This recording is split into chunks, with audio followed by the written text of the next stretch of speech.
नमस्ते, मैं हूं रवीन गौतम और आप देख रहे हैं संजीवनी टीवी पर शेयर बाजार का लेखा जोखा। दोस्तों, आज दुनिया की सबसे बड़ी खबर थी कि अमेरिकी राष्ट्रपति डोनाल्ड ट्रंप और चीनी राष्ट्रपति शी जिनपिंग आज बीजिंग में मिले। एक ऐसी मुलाकात जिसे पूरी दुनिया के बाजार बेसब्री से देख रहे थे, क्योंकि इस मुलाकात में एक ही सवाल था, क्या चाइना ईरान को राजी कर पाएगा, क्या स्ट्रेट ऑफ हॉर्मुज फिर से खुलेगी और क्या दुनिया को सस्ता तेल मिलेगा। और इस उम्मीद में दलाल स्ट्रीट आज 789 अंक उछल गया। दोस्तों, सेंसेक्स आज 75,398 पर बंद हुआ। निफ्टी 277 अंक उछलकर 23,689 पर बंद हुआ। बैंक निफ्टी 1.25% उछला और मिड कैप 1.12% ऊपर रहा। Pharma sector 0.3% उछला। आज का सबसे बड़ा सेक्टोरल विनर रहा फार्मा सेक्टर। लेकिन रुकिए, यह कहानी इतनी सिंपल नहीं है, क्योंकि आज एक तरफ बाजार जश्न मना रहा था और दूसरी तरफ ईरान ने एक ऑल मिलिट्री एक्सरसाइज शुरू की। ट्रंप शी की मुलाकात के बीच में ईरान ने कहा, हम अगले अमेरिकी हमले के लिए तैयार हैं। और क्रूड ऑयल $106 के पार है। जी हां, रुपया ₹95.75 पर है। तो आज का दिन था होप और रियलिटी के बीच का। और यही टेंशंस, यही अनसर्टेनिटी और यही टग ऑफ वॉर आज के पूरे बाजार की कहानी है। तो चलिए शुरू करते हैं आज शेयर बाजार का लेखा जोखा। लेकिन अभी तक यदि आपने हमारे चैनल को सब्सक्राइब नहीं किया है तो सब्सक्राइब कर लीजिए, क्योंकि मैं समझता हूं कि ये आपको बहुत ही सरल भाषा में सारी की सारी रिपोर्ट आप तक पहुंचती है और आप इसे पसंद भी करने लग गए हैं। आपका बहुत बहुत शुक्रिया उसके लिए। दोस्तों, आज की बाजार की जो कहानी है, होप का एक और दिन आप इसको कह सकते हैं। जी हाँ दोस्तों, लेकिन एक सवाल से शुरू करते हैं। पिछले 3 दिनों में आपने क्या देखा?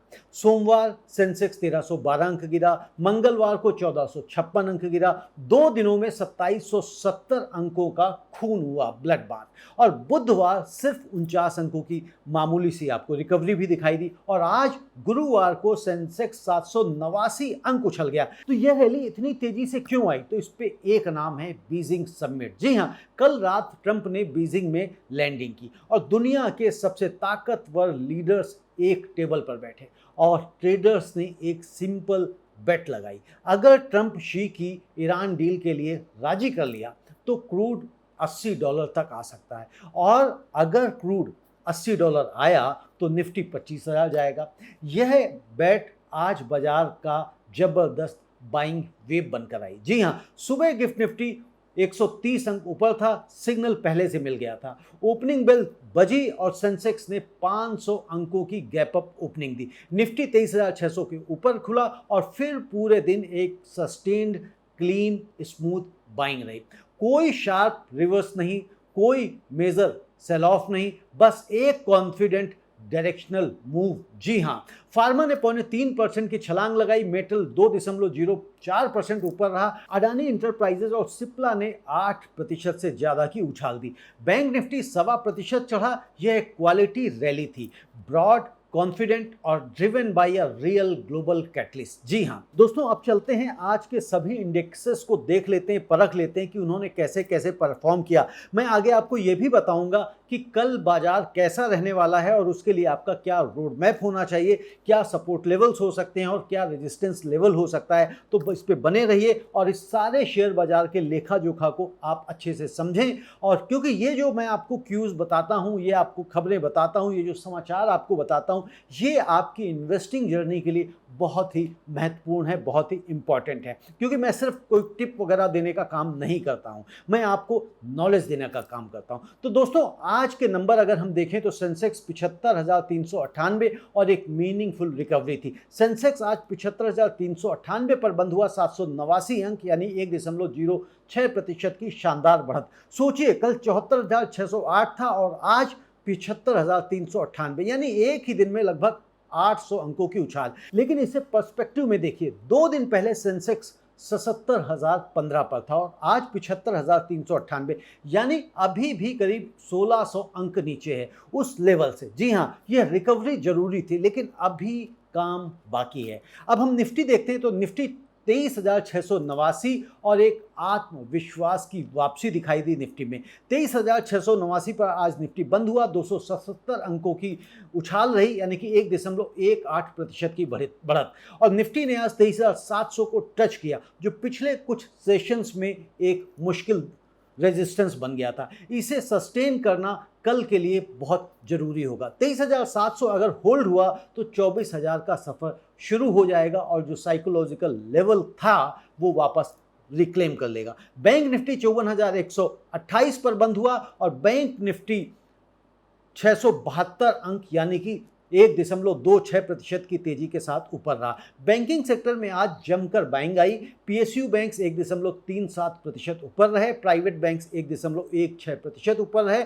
बैंकिंग सेक्टर की यह रिकवरी बाजार के लिए एक हेल्दी सिग्नल है, क्योंकि जब बैंक मजबूत होते हैं तो पूरी इकोनॉमी को सपोर्ट मिलता है। मिड कैप आज 60,839 पर बंद हुआ। जी हाँ, डोमेस्टिक स्ट्रेंथ मतलब मिड कैप आज जो 60,839 पर बंद हुआ है, इसमें 675 अंकों की तेजी देखी गई, 1.12% की बढ़त। मिड कैप ने आज एक बार फिर सॉलिड परफॉर्मेंस दी। यह दिखाता है कि डोमेस्टिक इन्वेस्टर्स और म्यूचुअल फंड्स आज बायर्स थे। स्मॉल कैप आज 17,991 पर बंद हुआ, सिर्फ 55 अंकों की गिरावट, यानी कि -0.01%। वर्चुअली आप इसको फ्लैट कह सकते हैं। स्मॉल कैप आज बियरली निगेटिव रहा है और जब बड़े स्टॉक्स 1% से ऊपर थे तो स्मॉल कैप फ्लैट रहा। यह बताता है कि आज की बाइंग सेलेक्टिव थी और लार्ज कैप्स और क्वालिटी मिड कैप्स में। जी हाँ, स्मॉल कैप को अभी इन्वेस्टर्स का फुल कॉन्फिडेंस नहीं मिला है। अब देखते हैं कि सेक्टर्स की कहानी कि कौन से सेक्टर में क्या हुआ। तो आज किसने क्या इतिहास लिखा, इसको समझना जरूरी है। जी हाँ दोस्तों, तो आज का सेक्टोरल परफॉर्मेंस एक बहुत ही रिवीलिंग पिक्चर देता है। फार्मा आज का अनडिस्प्यूटेड चैंपियन रहा, 3.25% बढ़ा। जी हाँ, फार्मा इंडेक्स आज 24,591 पर बंद हुआ, 551 पर बंद हुआ और 655 अंकों की ये बढ़त दिखाई इसने। यह आज का सबसे बड़ा सेक्टोरल विनर था। सिप्ला ने आज 8% की छलांग लगाई। यह एक extra ordinary single day move था। सिप्ला के Q4 के नतीजे बेहतरीन रहे, रेवेन्यू ग्रोथ स्ट्रांग था, मार्जिन इंप्रेसिव था और फार्मा सेक्टर को आज एक और सपोर्ट मिला। जब जियोपॉलिटिकल टेंशन हो तो हेल्थ केयर की डिमांड कम नहीं होती। दुनिया चाहे कुछ भी हो, दवाइयाँ तो बिकती ही रहती हैं, क्योंकि आदमी बीमार होगा तो दवाई तो खाएगा ही खाएगा, डॉक्टर के पास जाएगा ही जाएगा, अस्पताल जाएगा ही जाएगा। अब मेटल अगर हम देखें तो 2.04% चढ़ा। ये दूसरा सबसे बड़ा विनर रहा आज मेटल। मेटल इंडेक्स 13,562 पर बंद हुआ, 271 अंकों की तेजी के साथ, यानी कि 2.04% की बढ़त के साथ। अडानी इंटरप्राइजेस आज 8.85% उछला। आज का निफ्टी 50 का टॉप गेनर्स रहा। टाटा स्टील और हिंडाल्को भी पॉजिटिव रहे। मेटल की स्टोरी आज इंफ्रास्ट्रक्चर डिमांड और सेक्टर रोटेशन की वजह से आई थी।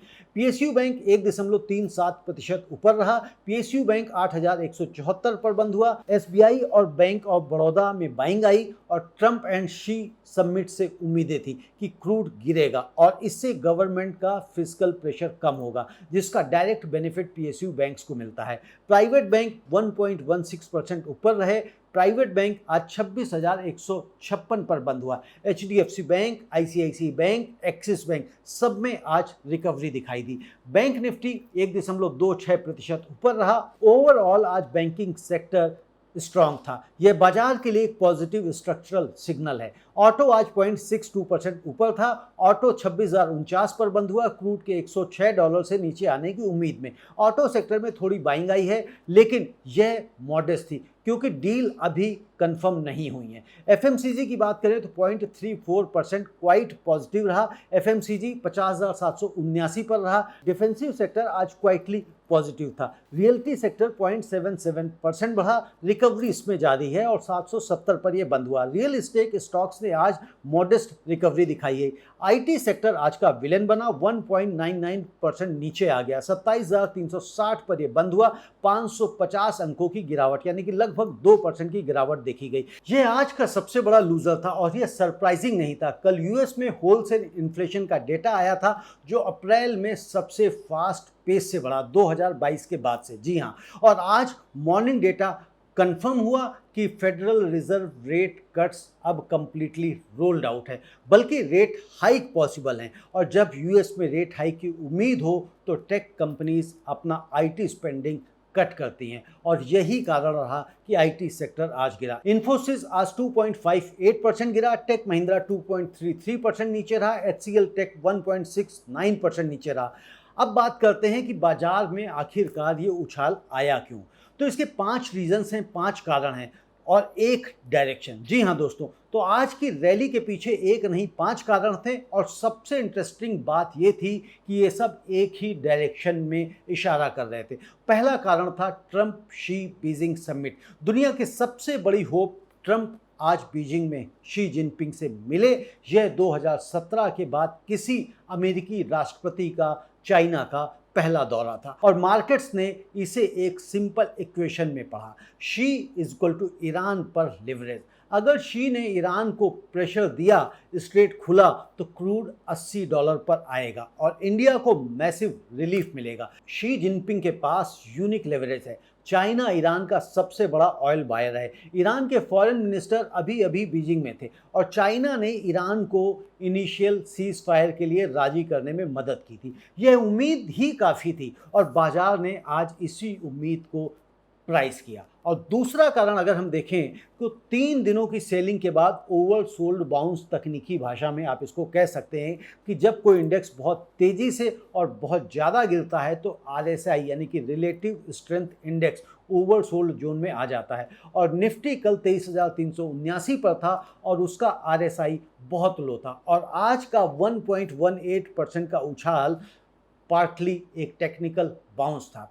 सेलर्स थक गए थे बेच बेच के, और बायर्स ने आज अच्छा एंट्री पॉइंट देखा और कूद पड़े और रैली आ गई। और तीसरा कारण था फार्मा और मेटल में स्ट्रॉन्ग Q4 के नतीजे। जी हाँ, शानदार Q4 की अर्निंग्स आई हैं। सिप्ला ने शानदार Q4 के नतीजे दिए। अडानी एंटरप्राइजेस का स्ट्रॉन्ग परफॉर्मेंस दिखाई दिया। इन स्टॉक स्पेसिफिक कैटलिस्ट ने आज ब्रॉडर मार्केट को लिफ्ट किया।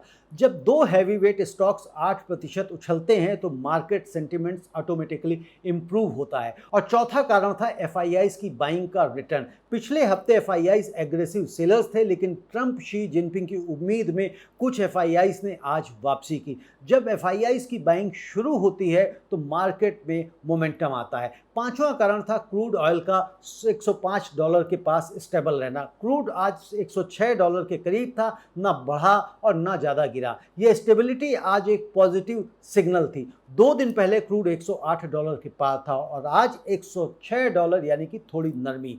अब बात करते हैं कि दुनिया से क्या क्या ग्लोबल क्यूज मिले। तो ग्लोबल क्यूज की पूरी कहानी देखते हैं दोस्तों।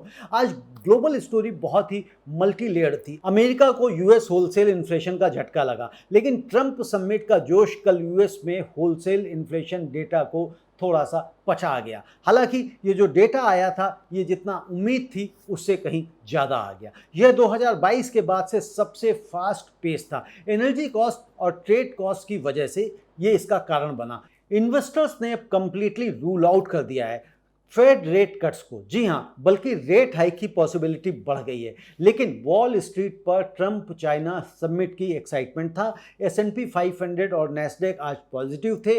डो जोन्स भी आज ऊपर रहा। यह पॉजिटिव सिग्नल था इंडिया के लिए, और इसी कारण आज इंडिया में आपने देखा कि मार्केट में बढ़त आई। तो यह भी एक कारण में शामिल था। दोस्तों, अब बात करते हैं कि कल बाजार कैसा रहेगा। आज तो तेजी आ गई सो आ गई, अब कल भी क्या तेजी बरकरार रहेगी। तो दोस्तों, कल का रेजिस्टेंस और सपोर्ट लेवल देख लेते हैं और कल की स्ट्रेटेजी को समझ लेते हैं। दोस्तों, आज निफ्टी 23,689 पर बंद हुआ। Immediate support 23,500।